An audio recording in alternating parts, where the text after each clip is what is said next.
Ngayong araw nga ay makikikain naman tayo sa kasalan. Tara, samahan nyo kami kasi mapupus ko lang mga rupa namin. Bali dito nga ay tinawag na ako ng kumari ko.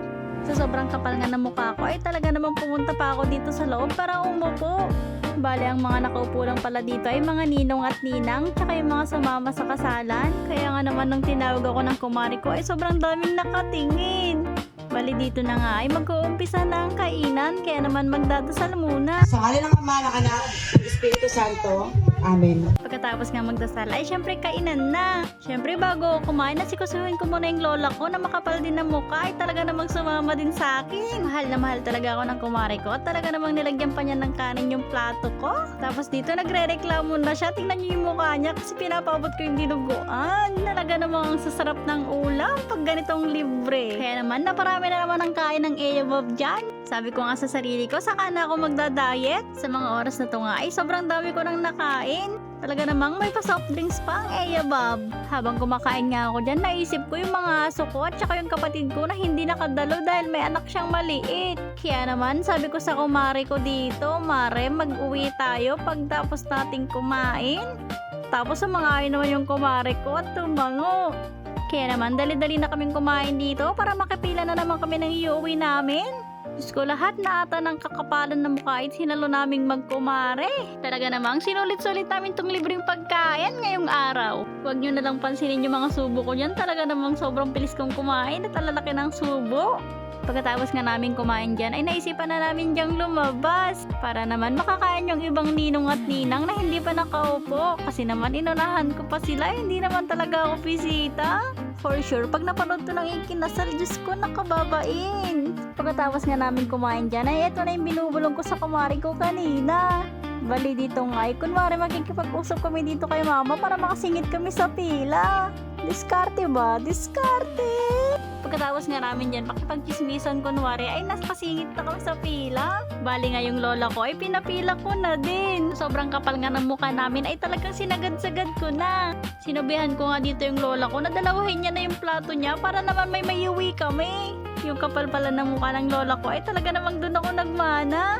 Abay talagang sineryoso niya na dala-dalawa talaga yung platong kinuha niya. Kaya naman tuwang-tawa ko dito, sabi ko sa kanya may panghapunan na kami.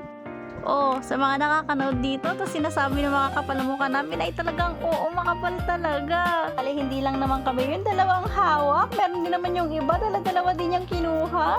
Kung hindi nga lang talaga ako nag-video dito, ay talagang baka dalawa din yung hawak-hawak ko. Talaga namang hindi magpapatara yung ating kumare. Diyos ko, pati yung lola ko hirap nang magdala. Na-stress na rin sa kanya yung nagbibigay ng ulam. Matatapon na. Pagkatapos nga namin dyan pumila, ay dali-dali na kaming umuwi. Medyo tinatablahan na kasi kami ng kapal ng mukha. Kitang-kita naman kasi talaga na galing kami sa loob. Tapos bigla kaming sumingit sa pila. Bali mga mare, ay hindi naman talaga namin sinasadyang sumingit sa pila. Realize lang namin dito sa video nung nare-review ko na talagang nakasingit pala kami. Bali dito nga mga mare, ay uuwi na kami.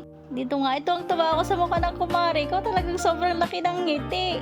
Bali, nalugi pa nga ako sa part na to kasi isa lang yung dala-dala ko. Kung hindi lang talaga ako may hawak na cellphone, ay nako, baka dalawa din yung dala ko. Yung inuwi ko nga palang isa ay para dito sa pamangkin ko. Abay, grabe, ito ang tawa din to. Isa din na itong makapal ng mukha. Alam ko na magiging future nito. Ang mamara din sa akin paglaki. Talaga namang may papalapalakpak pa siya. Pagkabigay ko nga, talagang binanatan din niya agad. Abay, manang-mana din sa tita patay gutom. Hindi rin papahuli. Pagpunta ko nga dito sa likod bahay kila mama, ay nakita ko sila tito at tita ko dito nagtutumpukan. Bali, inuwian ko nga din pala tong tito ko ng pagkain. Kita nyo naman yung tiyan niya, busog na busog. Talaga namang may pasayaw-sayaw pa siyang ganyan. Kung ano nga yung kinapal na mukha ko, ay talaga namang mas makapal na mukha tong isang kaibigan natin na to.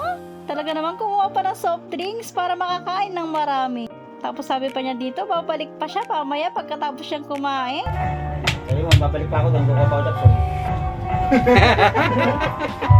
Ito nga yung isang kumpare natin na babalik pa ulit ng kasalan para kumuha pa daw ulit. Kailangan daw niyang dumiskarte ng panggabihan niya, kaya naman bumalik na naman.